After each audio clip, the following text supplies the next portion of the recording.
જય હિન્દ.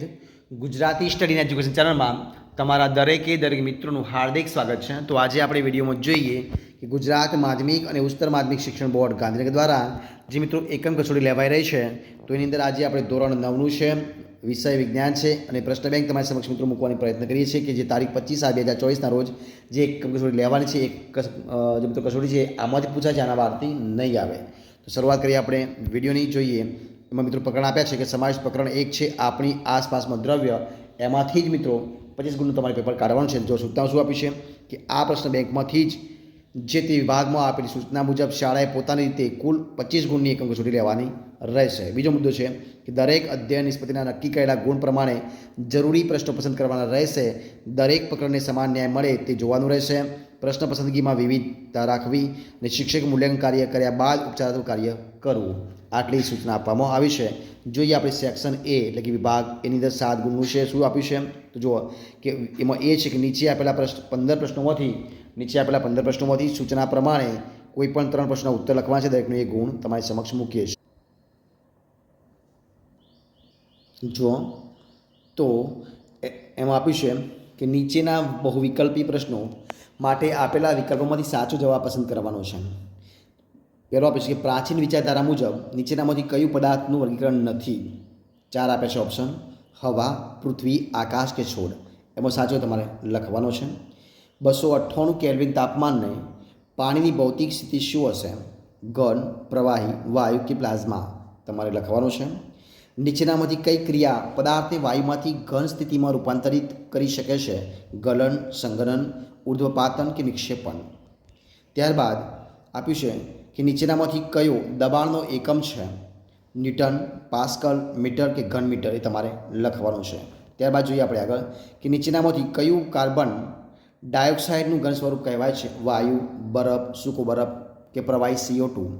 એમાં તમને સાચો તમારે જણાવવાનો. ત્યારબાદ નીચેના પ્રશ્નો માટે સાચો વિકલ્પ પસંદ કરીને ખાલી જગ્યા પૂરવાની છે. તો જુઓ કયા કયા આપે છે. તો એમાં આપ્યું છે કે એક વાતાવરણ દબાણે પાણીનું ઉત્કલન બિંદુ ખાલી જગ્યા છે 100°C, 10° કે 0°. કદનો એકમ ખાલી જગ્યા છે મીટર, ચોરસ મીટર કે ઘન મીટર. એ તમારે લખવાનું છે. વજનનો એકમ ખાલી જગ્યા છે ન્યૂટન, પાસ્કલ કે સેલ્સિયસ. ખાલી જગ્યા પરિબળને કારણે બાષ્પીભવનનો દર વધતો નથી. તાપમાનનો વધારો, ક્ષેત્રફળમાં વધારો કે તાપમાનનો ઘટાડો. ત્યારબાદ બરફનું ગલનબિંદુ ખાલી જગ્યા છે 273 કે 300 કે 0 કે. તમારે સાચો લખવાનો છે પ્રશ્ન. ત્યારબાદ નીચેના પ્રશ્નો માટે સાચું કે ખોટું પસંદ કરવાનું છે.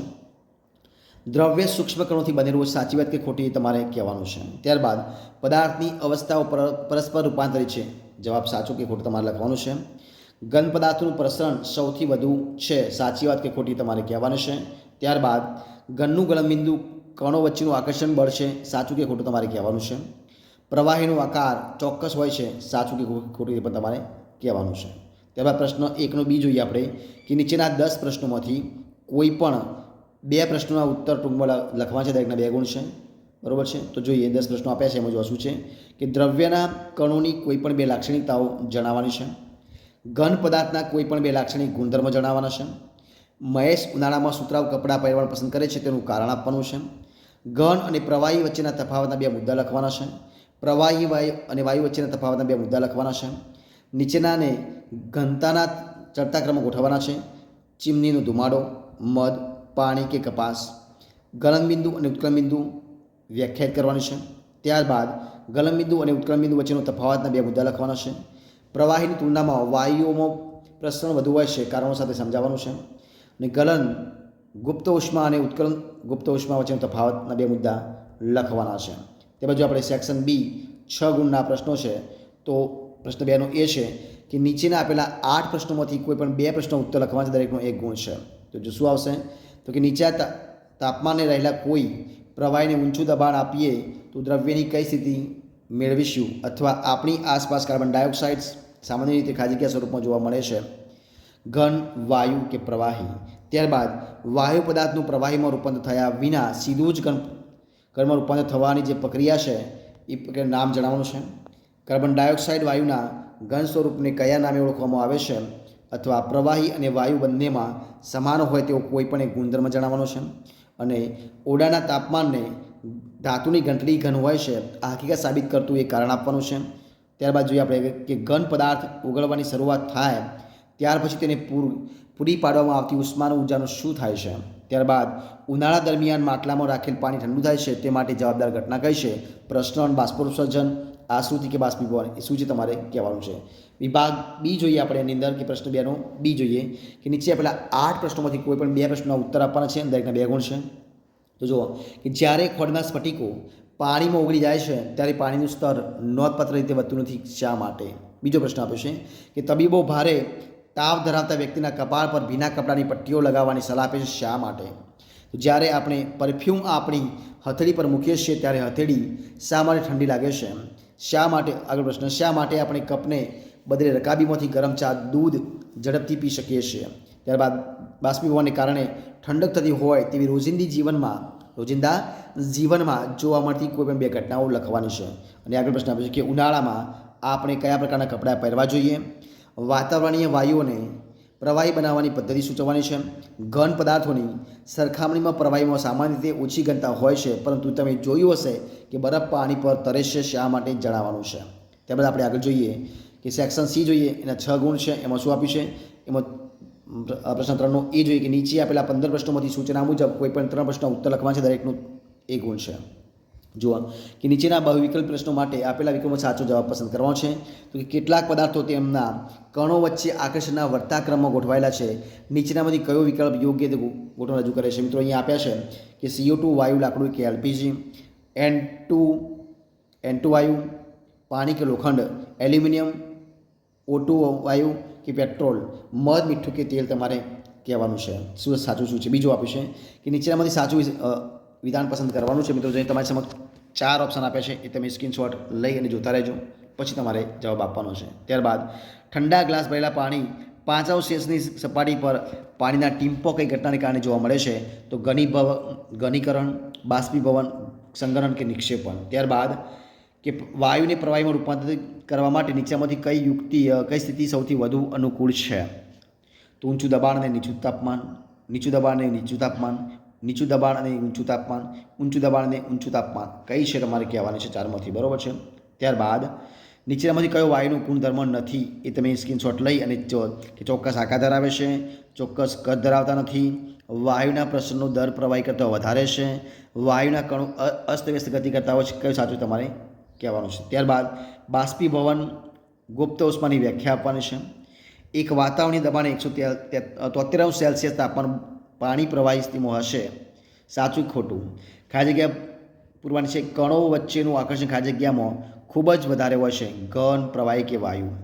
જ્યારે બર્નર દ્વારા ઉકળતા પાણીને સતત ગરમ કરવામાં આવે છે ત્યારે પ્રક્રિયા દરમિયાન પાણીનું તાપમાન બિલકુલ વધતું નથી, સાચું કે ખોટું તમારે કહેવાનું છે. ત્યારબાદ પદાર્થની ખાલી જગ્યા સ્થિતિ ચોક્કસ આકાર અને કદ ધરાવે છે, ઘન, પ્રવાહી કે વાયુ તમારે કહેવાનું છે. ત્યારબાદ આપણે 11મો જોઈએ પ્રશ્ન કે નીચેનામાંથી કઈ સ્થિતિમાં હાઇડ્રોજન વાયુના અણુઓ વચ્ચેનું અંતર વધશે. 4 ઓપ્શન આપ્યા છે, તમે સ્ક્રીનશોટ લઈને વાંચીને જવાબ આપજો. નીચેના પદાર્થો તેમના કણો વચ્ચેના આકર્ષણ બળના વધતા ક્રમમાં ગોઠવાયેલા છે. ઓક્સિજન, પાણી, સાચું કે ખોટું તમારે કહેવાનું છે. ત્યારબાદ જ્યારે રસોડામાં ખોરાક રાંધવામાં આવતો હોય ત્યારે તેની સુગંધ આપણા સુધી આવે છે, અને આ દ્રવ્યની કઈ વિશેષતા છે. એક તરવૈયો સ્વિમિંગ પુલમાં પાણીમાંથી પસાર થવામાં સક્ષમ છે, આ દ્રવ્યની કઈ વિશેષતા છે.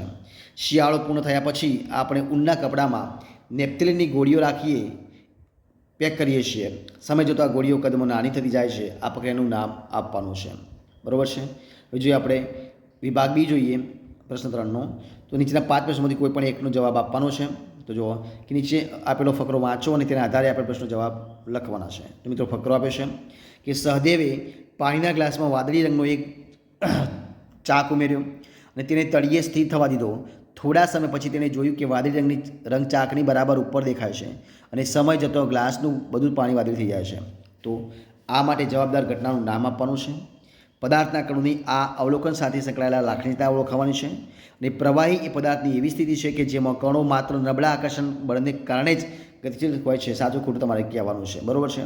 ત્યારબાદ બીજું જોઈએ આપણે કે દ્રવ્યના કણો સતત ગતિશીલ હોય છે તે બતાવી આકૃતિ એક પ્રવૃત્તિ લખવાની છે. આગળ પ્રશ્ન, નીચેના પદાર્થોના દ્રવ્યની અવસ્થાઓ લખવાની છે. પુસ્તક, કાર્બન મોનોક્સાઇડ અને પાણીની. વૈજ્ઞાનિક કારણ આપવાનું છે. SO2 એ વાયુ પદાર્થ છે, ઈંટ એ ઘન પદાર્થ છે અને વનસ્પતિ એ તેલ પ્રવાહી છે. ત્યારબાદ નીચેનામાંથી કયું દ્રવ્ય છે અને શા માટે? નારંગીનો રસ, સ્વાદિષ્ટ ખોરાક અને હકારાત્મક વિચારસરણી એ તમારે જણાવવાનું છે. ત્યારબાદ જોઈએ આપણે આગળ સેક્શન ડી જે 6 ગુણનો છે. જો એમાં છે પ્રશ્ન 4નો એ કે આ વિભાગમાં કુલ 10 પ્રશ્નો આપેલા છે, જે પૈકી કોઈ પણ 2 પ્રશ્નના ઉત્તર લખવાના છે, દરેકનો 1 ગુણ છે. બરોબર છે. જોઈએ કે નીચેનામાંથી કઈ પરિસ્થિતિમાં પાણીનું બાષ્પીભવન વધારે થશે? પાણીના તાપમાનમાં વધારો, પાણીના તાપમાનમાં ઘટાડો, ઓછી સપાટીનું ક્ષેત્રફળ ધરાવતું પાણી, પાણીમાં ખાવાનું મીઠું ઉમેરવું. ત્યારબાદ જોઈએ આપણે કે પાણી ભરેલા એક પ્યાલામાં 1 ચપટી મીઠું હલાવતો તેના સ્તરમાં કેવો ફેરફાર થશે? પાણીનું સ્તર ઊંચે આવે છે, પાણીનું સ્તર નીચું જાય છે કે પાણીના સ્તરમાં કોઈ ફેરફાર થતો નથી, તમારે કહેવાનું છે. ત્યારબાદ તાપમાન વધતો દ્રવ્યના કણોની ગતિ ખાલી જગ્યા છે વધે, ઘટે કે સ્થિર રહે? ખાલી જગ્યા એટલે ઘન પદાર્થનું પ્રવાહી અવસ્થામાં રૂપાંતર થયા સિવાય સીધું જ વાયુ અવસ્થામાં રૂપાંતર, બાષ્પીભવન, ઠારણ કે ઉદ્દપાતન શું કહેવાય? ત્યારબાદ ઉનાળામાં મટકામાં રાખેલ પાણી ઠંડુ કરવા માટે જવાબદાર ઘટના આશ્રુતિ છે, વિધાન ખરું કે ખોટું જણાવવાનું છે. ખુરશી એ દ્રવ્ય છે, વિધાન ખરું કે ખોટું. ત્યારબાદ ઘન પદાર્થમાં દ્રવ્યના કણો વચ્ચે ખાલી જગ્યા હોય છે, તેથી તે દબાઈ શકતા નથી, વિધાન સાચું ખોટું કહેવાનું છે. ત્યારબાદ નીચેનામાંથી સાચી જોડ કઈ છે, તમારે કહેવાનું છે. જુઓ અહીં તમારી સમક્ષ 2 આપ્યા છે, વિડીયો પોઝ કરો અને પછી જવાબ આપજો. બરાબર છે. ત્યારબાદ આપણે આગળ જોઈએ 9મો પ્રશ્ન. નીચેનામાંથી કઈ પરિસ્થિતિમાં સિરંજનમાં પિસ્ટન સૌથી વધારે દબાવી શકાશે? પિસ્ટન, વાયુ અને રબર બૂચ. પિસ્ટન, પાણી અને રબર બૂચ. બરાબર છે. તો કઈ આકૃતિ 1 છે, આકૃતિ 2 તમારે જવાબ આપવાનો છે. ત્યારબાદ 10મો પ્રશ્ન. કોઈપણ દ્રવ્યની અવસ્થામાં થતા પરિવર્તન દરમિયાન તેનું તાપમાન શા માટે અચળ રહે છે? અને 12મો પ્રશ્ન બી જોઈએ કે આ વિભાગમાં કુલ 4 પ્રશ્નો છે, જે પૈકી 1નો ઉત્તર આપવાનો છે. કે નીચેની પરિસ્થિતિઓમાં બાષ્પીભવનના દરમાં કેવો ફેરફાર થશે? મિત્રો બરાબર છે. જો તમારી સમક્ષ 4 ઓપ્શન છે, એમાં સાચો જવાબ તમારે કહેવાનો છે. વિડીયો પોઝ કરી સ્ક્રીનશોટ લઈ પછી જવાબ આપજો. નીચેના વિધાનોની વૈજ્ઞાનિક સમજૂતી આપવાની છે. તો કે ઉનાળામાં સુતરાઉ કપડાં પહેરવા વધુ હિતાવહ છે. આપણને અત્તરની સુગંધ ઘણા લાંબા અંતર સુધી આવે છે. બીજો કે નીચેના વ્યાજબીપણા આ માટે 2 કારણો આપવાના છે કે તેલ ઓરડાના તાપમાનને પ્રવાહી સ્વરૂપમાં રાખે છે, લાકડાનું કબાટ ઓરડાના તાપમાનને ઘન સ્વરૂપમાં રાખે છે. અને આગળ જોઈએ આપણે પ્રશ્ન તો કે નીચેની અસરો માટે યોગ્ય કારણ આપવાનું છે. ગરમ તેમજ સૂકા દિવસોમાં કુલર વધુ ઠંડક ધરાવે છે અને કપૂરને ગરમ કરતાં તેનું સીધું વાયુમાં રૂપાંતર થાય છે. તો મિત્રો અહીંયા આપણે જે આ ધોરણ 9ની જે એકમ કસોટી તમારા સામે મિત્રો આપણે તમે મૂકી છે પ્રશ્ન બેંક, એનો વિડીયો જો તમને ગમ્યો હોય તો એને લાઇક કરો, કોમેન્ટ કરો, તમારા મિત્રોને વિડીયો શેર કરો અને છેલ્લે ચેનલમાં નવા હોય, ચેનલ સબસ્ક્રાઈબ ન કરી હોય તો Gujarat state education channel subscribe કરવા માટે વિનંતી છે.